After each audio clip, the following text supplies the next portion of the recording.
everybody, today we're going to take a look at another realm that we'll visit in the Shadowlands expansion, Revendreth. Revendreth is a land full of gothic spires and dark secrets, and a place no soul wishes to end up in. Souls sent here by the Arbiter tend to be prideful, or have some other flaw which makes them unfit to go to any of the other realms in the Shadowlands. They come here to atone for their sins in the hopes of one day being redeemed. If they fail to do so, the only real alternative there is for them to be cast into the Maw. It is the duty of the vampiric Venthyr to prepare the souls through torture and torment. This realm is mostly covered in darkness, but in the few places where light has broken through the clouds, it has seared the earth. The inhabitants of Revendreth are vulnerable to light, and when punished get chained up in places where a lot of light is, as a form of torture. Revendreth is the home of the Venthyr, the harvesters of sin. The anima they harvest from their prisoners is used to feed the appetite of their keepers. One of the major vistas in the region is a giant castle, Castle Nathria, where the Venthyr master, Sire Nathrius, sits on the throne. With the anima drought currently happening all across the Shadowlands, most of the structures in Revendreth are in disrepair. One unique feature of this realm is that there are sin stones littered across the land. Sin stones are gravestones that have a list of all the sins committed by the soul that it belongs to. Souls sent here can etch these sins off their sin stone over time as they get prepared by the Venthyr. The fog-filled forest is an area where Venthyr schedule hunts on tortured souls, sending them out with a false sense of hope and security to then track them down and torture them some more. This is a way to humble these prideful souls. Another staple of Revendreth are the catacombs, where the souls are locked away for eons until sufficiently humbled to warrant being transferred to the Halls of Atonement, where the souls need to go through a ritual of absolution at least once to fully be cleansed of their sins, and at the ritual of judgment that follows, their final fate shall be decided.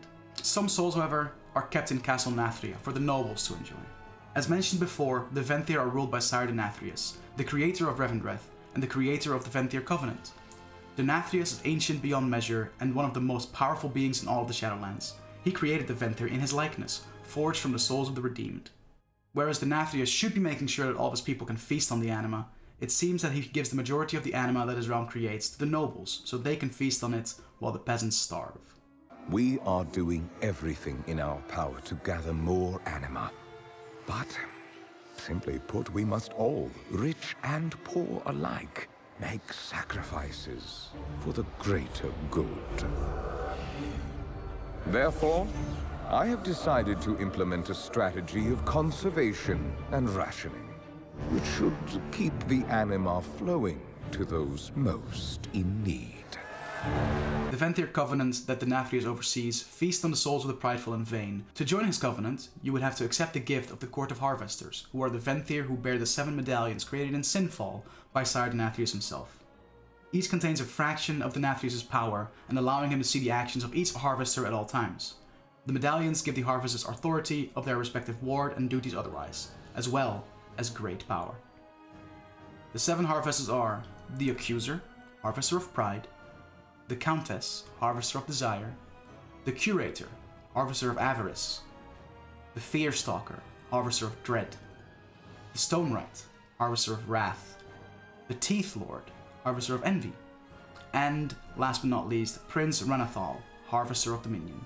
Now, thinking back, what souls should we encounter on our trip through Revendreth? We already know one soul that got sent to Revendreth thanks to the Afterlives Revendreth cinematic, the soul of Garrosh Hellscream, who due to his extremely large amount of anima is being used as one of the realm's biggest anima factories, getting tortured day in day out to fuel the noble houses of Revendreth.